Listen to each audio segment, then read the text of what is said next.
almorzar panadillo, marillosa.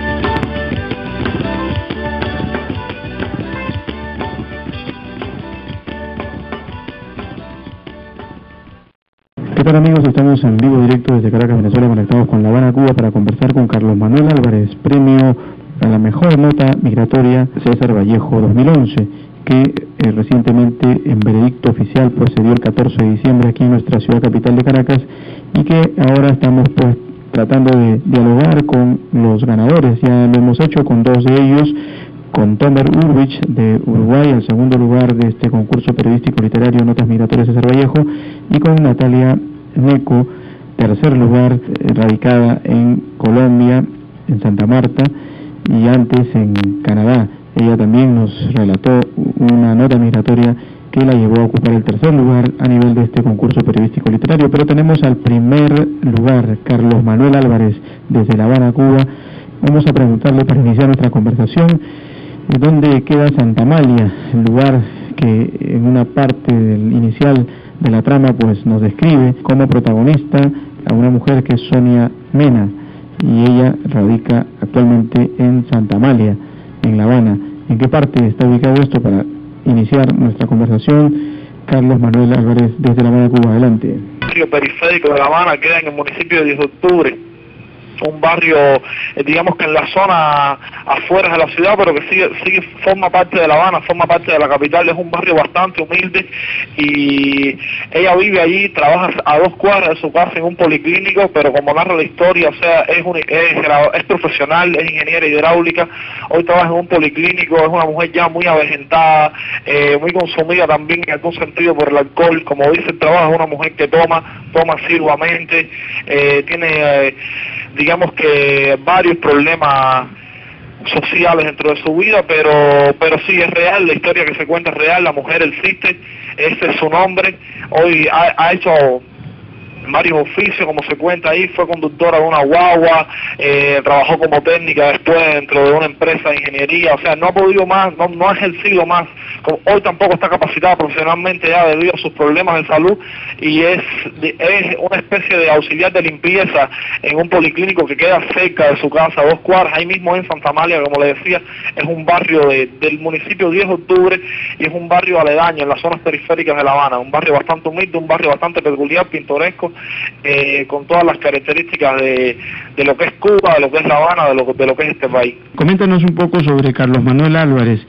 ¿Cómo llegas tú hacia ella? ¿Estás estudiando tu periodismo? ¿Ya te graduaste? ¿Qué edad tienes exactamente? ¿Y de qué manera te acercas a Tengo ella? 22. Ajá. Tengo 22 años, no me he graduado aún, estoy en el 4º año de la carrera, estudio en la Facultad de Comunicación de la Universidad de La Habana, que es, digamos, que la sede central dentro de las distintas facultades donde se estudian periodismo. Aquí en Cuba hay varias universidades restantes en el país que también, tienen la carrera dentro de su programa, pero la Universidad de La Habana, digamos que es la sede central, es la universidad de mayor prestigio del país, donde más años lleva la carrera, donde hay un claustro más formado, es ahí donde estudio, estoy en el 4º año ahora, son 5, o sea, me queda 1 año para graduarme, y mi llegada a Sonia Mena, digamos que es bastante fácil para el trabajo de curso del año anterior, del tercer año. Tendríamos que entregar un documental, precisamente un documental de radio, y por equipo. En mi equipo tuvimos que hacerlo, escogimos precisamente ese tema, el tema de la migración, y una muchacha de mi equipo, una compañera de algo, una amiga, es vecina de Sonia Mena, o sea, la conoce toda su historia desde hace tiempo, digamos, vive en 1 cuadra de distancia, y ya conocía el caso, sabíamos que podía ser una fuente que pudiera ayudarnos en nuestro trabajo, o que podíamos basar nuestra historia, le estoy hablando del reportaje de radio que entregamos para la universidad en tercer año, que podíamos basar nuestra historia, digamos que en el relato personal de Sonia Mena, y a partir de ahí yo soy mucho más amante de la literatura, mucho más amante de la prensa escrita, mucho más amante de escribir que de la radio. A mí se me ocurrió la idea de hacer, digamos que tangencialmente también un relato con la historia de Sonia Mena. Hay un radiodocumental que está publicado aquí en uno de los blogs, en un blog de un estudiante de la universidad con la historia de Sonia Mena, que sale mucho antes. O sea, mi relato se mantuvo inédito, yo no lo publiqué en ningún lado, se presenta la oportunidad del concurso y ahí lo mando, pero ese es el modo en que llego. Hay una amiga del aula que, ya como le decía, es vecina de Sonia Mena, y entonces yo, las fuentes de primera mano, y de este modo es que yo hago el trabajo sobre Sonia ya en mayo. Desde mayo lo había hecho, que yo hago el trabajo sobre Sonia y el modo en que llego a ella. Ok, en el caso del documental que nos comentas, el documental que hicieron o que hace tu amigo, ¿trata exactamente lo que tú tratas o él lo ve desde otra órbita, desde otra perspectiva? No, porque es una historia, digamos que no incide tanto dentro de los detalles que yo cuento, pero sí, básicamente está esbozado esta historia de los peces dorados de New Jersey, está esbozado muy por encima, pero él lo trata, digamos que es un tema mucho más, el enfoque es mucho más, digamos que no incide tanto, no va tanto a los detalles de la vida de Sonia Mena, porque era tratar la emigración en su conjunto, cómo se manifiesta la emigración dentro de la realidad cubana, dentro de la sociedad cubana de hoy. Es un problema o es un fenómeno que actúa con bastante incidencia dentro de la vida de los cubanos, dentro de la vida contemporánea de nosotros, y entonces ese es más el enfoque del documental, pero no es tanto relatar la historia personal, una historia mucho más íntima, que es lo que daban los peces dorados de New Jersey.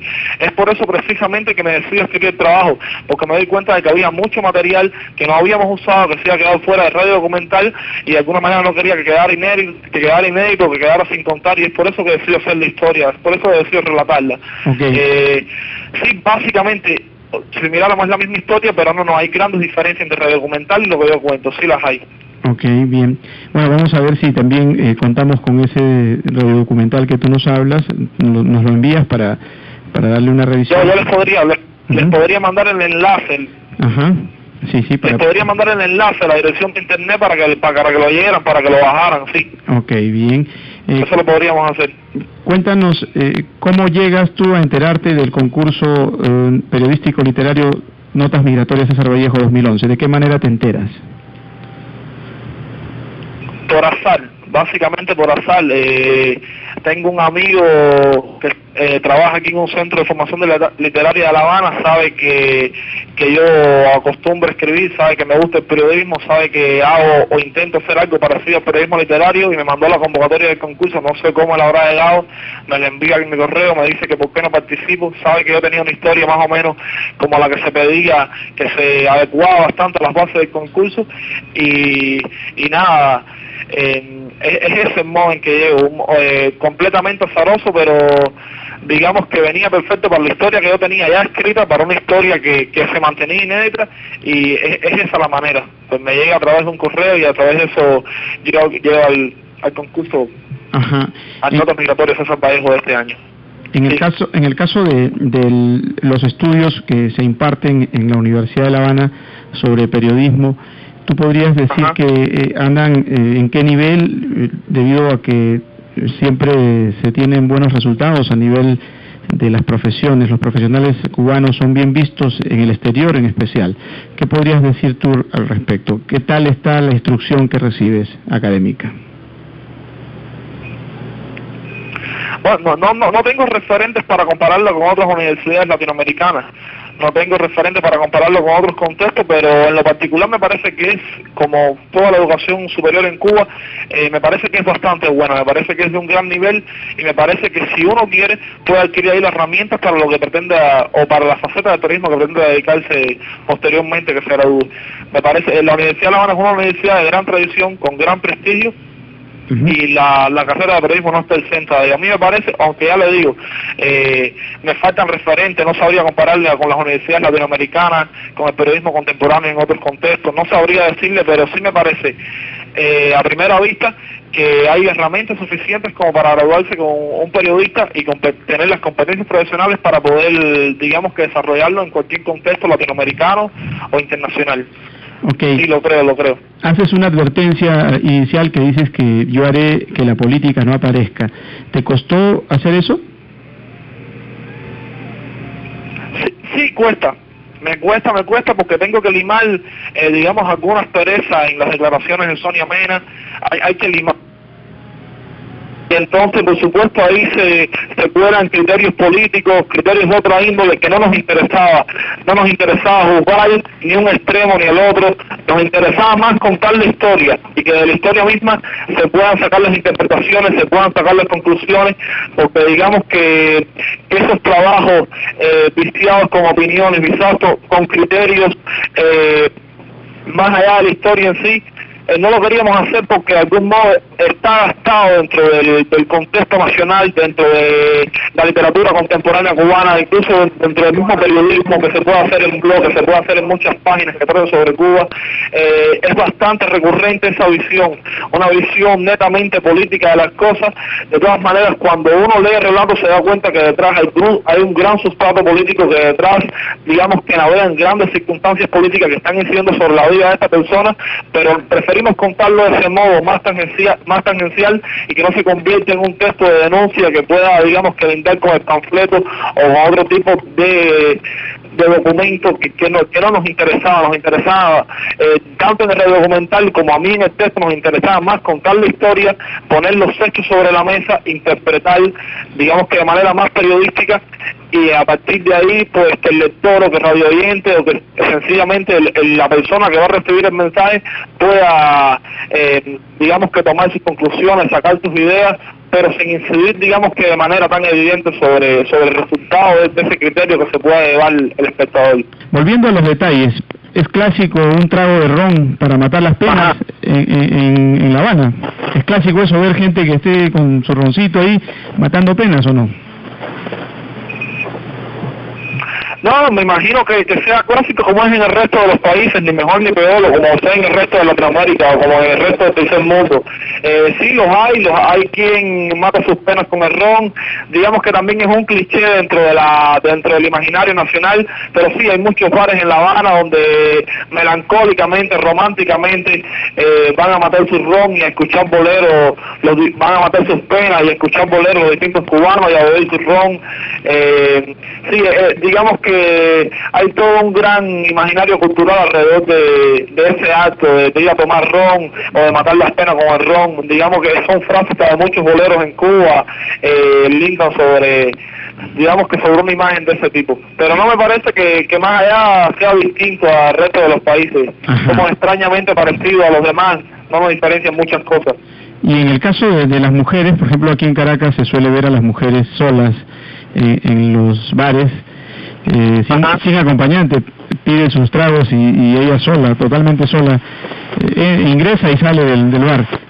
O sea, como que ya entramos a una etapa diferente donde era extraño hace muchos años ver a las mujeres con esa libertad de poder conducirse a nivel de lo que normalmente o clásicamente los hombres lo suelen hacer o lo solían hacer. Allá en La Habana también la mujer tiene esa libertad de poder sola, sin compañía, estar ligando, como se dice. Bueno, en el caso de los bares no les sé decir mucho porque yo no soy muy fumador y no suelo ir a bares. Me parece que van más los hombres, pero de todo lo que engloba, digamos que un caso sí, la mujer creo que tiene grandes libertades en Cuba, sí las tiene, tanto para ir a un bar como para ejercer su profesión, como sí, me parece que no hay ningún tipo de, digamos, que visión patriarcal sobre ese fenómeno. Aunque no es, digamos, que no veo muchas mujeres yendo a bares. No, quizás es que yo no voy a bares, quizás ahí debe estar la cuestión. Ahí está el detalle. Ahora, mencionas una ley que es la F1, reclamación de ciudadanos cubano-americanos a hijos cubanos. ¿Todavía se prevalece eso o ya cambió? Sí, todavía. Esas leyes no han cambiado. Los cubanos son, digamos, que los únicos latinoamericanos o los únicos... Cuba es el único país que tiene esas facilidades para poder, por razones evidentemente políticas, para que los cubanos puedan ingresar a Estados Unidos, digamos que por distintas vías, todas muy fáciles. Esa es una, por ejemplo. Ajá. Y Santa Amalia la describías un poco al principio, pero puntualmente dices que queda en el fondo del mundo, La Habana también. ¿Por qué? ¿A qué fondo te refieres? Si tal vez podría ser detrás de la forma viene el fondo, o simplemente lo dices por algo mucho más fuerte, incluso literalmente. me parece que es algo mucho más fuerte que en el sentido geográfico que se le pueda dar a que La Habana es el fondo del mundo y a que Santa Amalia es el fondo de La Habana.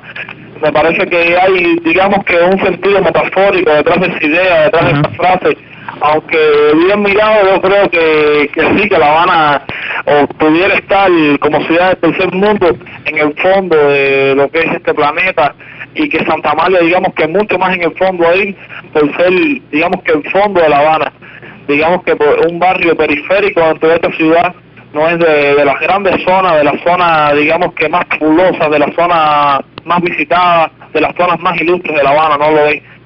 Ajá. Y Sonia Mena es de raza negra, ¿no? Sí, es negra. Ajá. Sonia Mena es negra. Y ella, dentro de su afrodescendencia, tiene mucha familia. Nos describes un poco la familia corta, ¿no? Pero no a la gran familia. ¿Tiene muchos familiares en La Habana o es pequeña su familia? No lo entiendo. ¿Se refiere a su familia, a lo que vive en su casa o familia de raza? Familiares. Tú sabes que los familiares, de pronto, los Mena, ¿son una familia muy grande en La Habana o son una familia corta, pequeña nada más? No, ella vive, ella no abundó mucho, si se da cuenta. Ella en algún momento menciona a su hija, pero no habla más sobre ella, incluso se niega a hablar más de la hija. No sabemos en qué parte de La Habana vive la hija, lo que sí sabemos es que no mantiene ningún tipo de relación.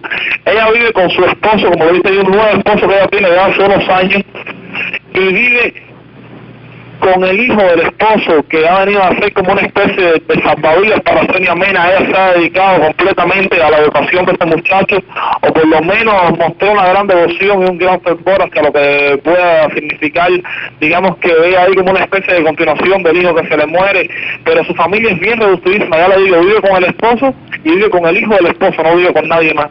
Ok, su familia entonces es muy reducida. En el caso de esa relación madre-hija que llega a cortarse así tan de repente, se ve como algo abrupto y es poco digerible para mucha gente de pronto, pero es algo normal también, ¿no? Que en algún momento los reclamos de los hijos son tan fuertes que los padres llegan a rechazarlos. En el caso de Sonia Mena, ¿no ha podido ella volver a abrazar a su hija, a conversar, incluso a comunicarse con su hija? O sea, el punto de vista de la hija no lo conozco. Lo que sí me parece a esa altura, en el momento en que la entrevistamos, que Sonia no tenía ya ningún interés en conocer a su hija. Ahí deben haber razones más profundas que ella no especificó, que escapaban también del centro de la historia, del centro de su vida como emigrada, como inmigrante, como persona que retorna a su país, y entonces también escapaba un poco del centro de la historia. No sabría decirle. Sonia, recuérdame lo que le estoy diciendo, es una persona ya afectada por el alcohol, es una persona que ha perdido facultades, es una persona que guarda grandes lagunas dentro de su vida, temas de los que no quiere hablar, temas con los que se mostró muy áspera. Sin duda, parece que los problemas incluso vienen de antes de que Sonia decide emigrar para Miami, pero eso lo agudizan ahí una serie de problemas, es lo que podría decirle, y cuando regresa parece que después, como puede ver, Sonia pasa por grandes conflictos aquí, la vida de algún modo se le complica, entonces no sabría ahí cómo es la relación con la hija, quizás la hija se aparte, o que incluso se da cuenta de que mientras ella estuvo mandando, digamos que remesas, mientras estuvo mandando ropa o comida en ese año, las relaciones con la hija, digamos que de algún modo fueron más útiles, pero después vieron a exasperarse. Recordemos también que esta es la visión de Sonia sobre el asunto, no sabemos cuál sería la visión de la hija. Lo que sí parece que cualquier tipo de reconciliación entre ellos en este momento, por lo menos la impresión que yo me llevé al entrevistarla es que más que imposible, que a ella por lo menos no le interesaba ya nada. Estaba buscada, como le decía, completamente sobre la educación de este muchacho, y en ese momento esa era, digamos que la única gran esperanza de su vida, no su hija, así que no sabría decirle cuáles son los conflictos de fondo, pero no parece que pueda haber ahí una especie de reencuentro entre ellas. Ajá. Ahora, después de todo el relato, ¿por qué llegas a la conclusión de que el mejor título para este relato, para esta nota migratoria, era Los peces dorados de New Jersey?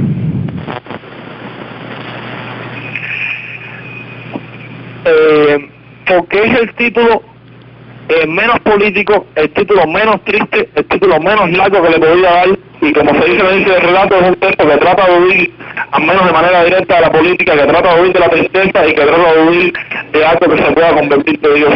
Me parece que es metafóricamente, como se ve al final, es un texto que es un título que cobra todo el sentido, digamos, que en los dos últimos 3 párrafos de la crónica, igual como la crónica cobra todo su sentido para mí en los últimos 2, 3, 4 párrafos, en los últimos compases del texto, y por eso es que decido, me parece que es el título que mejor encierra lo que yo quiero contar, aún sin que, digamos, remita de manera directa al centro de la historia. Así es, bueno, hemos remitido a través de la autopista de la información vía digital la distinción honorífica en Caribe por el primer lugar. Nos tienes que manifestar si lo recibiste conforme, en especial dirigiéndote a nuestros auspiciadores, de alguna manera los que están haciendo que esto tenga un poco más de resonancia. Como tú sabes, tenemos el apoyo de la Embajada de España, de Francia, el Consulado de Perú, instituciones que pues, están dándole un empujón un poco más fuerte a este tipo de concursos literarios. Nota Migratoria César Vallejo. ¿Qué les dirías tú, Carlos Manuel? Yo creo que primero, como todo premio, como toda distinción, sea cual fuere su índole, es un gran honor recibirla. Eso en primera instancia, y ahí mi agradecimiento. En segunda instancia, que es una distinción que me llega a través de un concurso de periodismo literario. Esto de alguna manera presupone que lo que yo hago puede catalogarse como periodismo, y en un sentido quizás más pretencioso como literatura, que son, digamos, es otro gran regocijo. En tercer lugar podría mencionarte que es una distinción latinoamericana, que es la cultura a la que yo creo y más que todo quiero pertenecer, la cultura latinoamericana. Y en última instancia que esta distinción en Caribe Chasqui 2011 me llega a través de un concurso literario con el nombre de César Vallejo. Yo no puedo recitar a Sor Juana, no puedo recitar a los místicos españoles, no puedo recitar a los modernistas, no puedo recitar a Lezama Lima, pero puedo recitar, si se dice, cualquier poema de Vallejo. Es el poeta con que más fervor yo he leído, no he leído nunca a nadie como Vallejo, y quiero pensar que de alguna manera este premio y esta distinción no es tanto al texto, no es tanto a Sonia Mena, no es tanto a lo que yo pude elaborar en este trabajo, sino también a las largas noches en que leí a un poeta tan universal y donde aparentemente no había ninguna recompensa para tanto desgaste, para tanto insomnio. Entonces, de alguna manera, y yo creo en ese tipo de cosas, creo en el nombre del concurso, y por eso no es menos importante que la distinción para mí provenga de alguien que, digamos, que puedo decir sin ningún tipo de rubor, que yo amo, aunque se haya muerto tanto tiempo como César Vallejo. Es un poeta para mí medular en todo sentido, y es un referente que se hace imperecedero para mí. Ajá. ¿Algún poema que te lo sepas así un poquito de César Vallejo? Por ejemplo, hay golpes en la vida tan fuertes, yo no sé, ¿hasta cuándo estaremos esperando lo que no se nos debe? Golpes como el odio de Dios, golpes como el odio de Dios, como si ante ellos la resaca de todos los sufridos se alposara en el alma. Yo no sé, son pocos, pero son. Abren zanjas oscuras en el rostro más fiero y en el lomo más fuerte. O cualquier poema de Tricio también, o cualquier poema de poemas humanos, o cualquier poema de España, aparte de Mirpe Cali. Me hace recordar esto también precisamente que este concurso viene de Perú, de Venezuela, me hace recordarle un pasaje de Conversación en la Catedral, esa novela tan universal, digamos que por su manera de tratarla, pero tan peruana en su temática. Esa gran novela de Vargas Llosa, y en la segunda parte, donde el protagonista, Santiago Zavala, decide irse de su casa, decide irse a la universidad, y llega precisamente a un periódico, lo recibe un personaje enigmático, una especie de sabio, que le indica la manera en que se escribe el lead, la manera en que se redacta una noticia, y esta especie de sabio, que se llama Vallejo, siempre me provocó una especie de intriga, y en una novela donde no sobra nada, una novela, digamos, donde no hay fisura, donde todo está perfectamente, metódicamente estructurado, un personaje que no aparece más y que precisamente se llama Vallejo.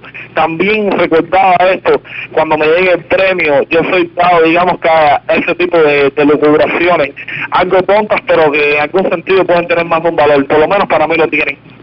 Bueno, sí, efectivamente, para nosotros también tiene mucho más valor de lo que te imaginas el hecho de que participe gente de varios países, como has podido expectar. No sé si has revisado las últimas horas la página, pues recientemente se ha publicado ya a Tomer, Sí, lo veo. el segundo lugar del concurso, y el tercer lugar de Natalia Neco, de una colombiana, que ya en breves momentos va a ser publicado incluso la narración para que la gente también lo vea. Y posteriormente a esta grabación, a esta entrevista, vamos a publicar Los peces dorados de New Jersey. Más adelante, dentro de poco, vamos a editar un libro que tú a través de internet lo puedes también solicitar y te va a llegar allá a La Habana, donde van a estar precisamente estos 3 primeros lugares y algunas otras notas migratorias que también fueron muy contundentes. Lamentablemente, tú sabes que hay que quedarse con 3, así son los concursos. Claro. Queríamos quedarnos con todas, pero no podíamos, pero sí lo vamos a hacer en el libro, en la edición del libro, donde vamos a publicar gran parte de las principales notas migratorias que reflejan una realidad muy importante, creemos, a nivel de lo que significan los últimos tiempos. El hecho de que la Tierra es un solo país y todos somos sus habitantes. No hay divisiones realmente, esas divisiones son imaginarias. Bueno, un abrazo a la distancia, Carlos Manuel. Vas a estar en contacto con nosotros seguramente para lo que significa la Fundación Universidad Hispana y la posibilidad de que hagas radio y también hagas algunas prácticas de periodismo con nosotros en cuanto se reactive la página web, que en este momento está en mantenimiento. Un abrazo, tu despedida, Carlos Manuel. Igual, un abrazo para usted, Jorge, y para todos los radioyentes de Latinoamérica y de los habitantes de este continente y de esta tierra que es una y que nos están oyendo en este momento. Un abrazo a la distancia y muchas gracias por el premio, agradecido por la distinción y bueno, nos mantenemos en contacto. Ok, bien, ha sido entonces el primer lugar del concurso periodístico literario Notas Migratorias César Vallejo, edición 2011, Carlos Manuel Álvarez, desde La Habana, Cuba, en exclusiva para jcradiotv.com. Gracias a Gerardo Revuel Sánchez desde Miami, Florida. Vamos a continuar con nuestra programación musical y en cualquier momento regresamos.